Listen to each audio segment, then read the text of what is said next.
अच्छा, parametric differentiation की ये आखिरी टाइप है, it's called differentiation of parametric equations.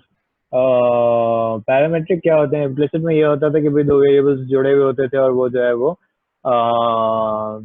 Separate नहीं हो सकते थे। Parametric is the opposite of that, कि वेरिएबल्स जो है वो सेपरेट होते हैं and they are defined using parameters.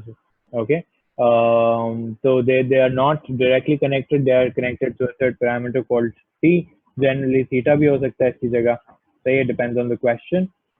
He कहता है when x and y are related by a third variable t, then t is called a parameter. Equations which suppose state x and y in terms of the parameter are called parametric equations.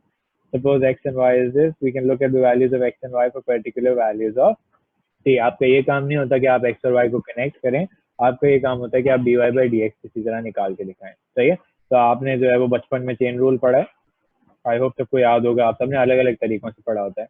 मैं chain rule को एक ही format में रखता हूँ और वो ये format होता है कि dy over dt equals to dy over dx into dx over dt, सही। This is called parametric differentiation, सही।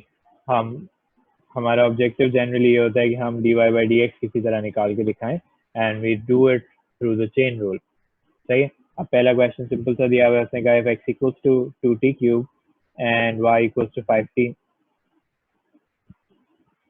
square minus 6, find dy by dx in terms of t। तो जब मैं इसको डिफरेंशिएट करूंगा तो क्या जनरेट होगा? dx by dt। मैं t के रेफरेंस से डिफरेंशिएट कर रहा हूँ, और जब इसको डिफरेंशिएट करूंगा तो क्या जनरेट होगा? सॉरी, -0।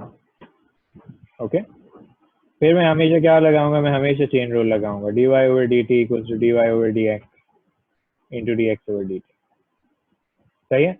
इसको जनरली कभी कभार आपको इस तरह बुक्स के अंदर लिखा हुआ होता है, ये जो ऊपर भी लिखा हुआ है कि अगर आपने dy by dx निकालना है तो आप dy over dt को डिवाइड करें dy over dx। The fraction part makes it a little more challenging, इसलिए मैं एक ही चेन रूल रखता हूँ, and that chain rule sometimes simplifies things as well. Sometimes, not always, but it does.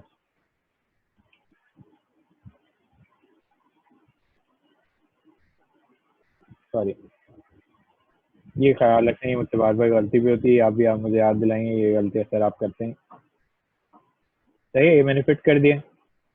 अब मैं dy over dx को जो है वो सब्जेक्ट बना लेता हूँ, मैं लिख लेता हूँ 10t over 60 square.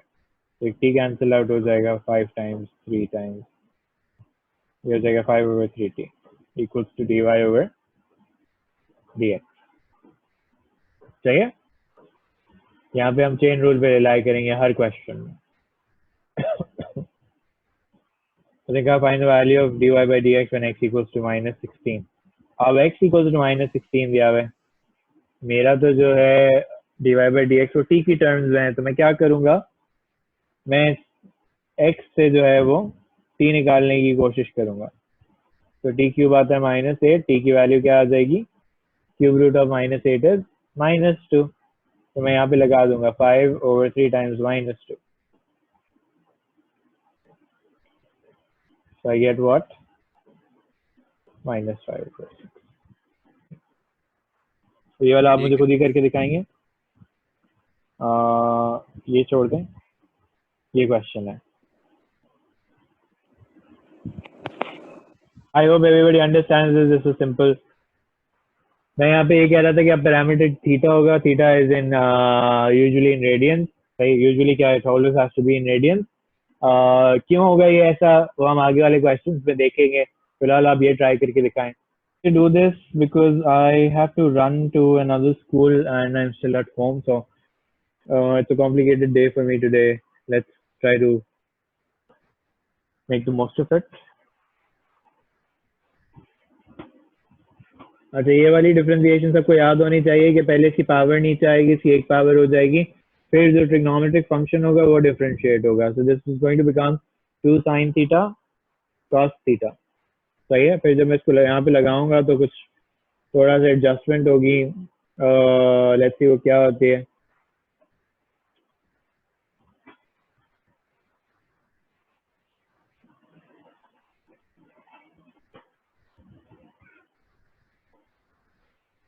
Okay, this is going to cancel out with this. This is going to cancel out with this. So I get dy by dx equals to minus cos theta.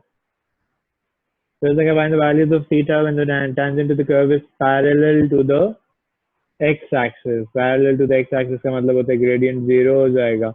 So when is cos theta equals to 0? Cos theta is 0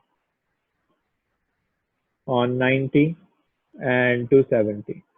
तो जो theta होगा वो pi over 2 होगा और दूसरा जो होगा वो 3 पाई ओवर 2 होगा, नॉट 5 पाई ओवर 2. किसी ने 5 पाई ओवर 2, हाँ सही है, 3 पाई ओवर 2. सही, दो थीटाज आ जाएंगे. It has to be between 0 and 2 pi. Okay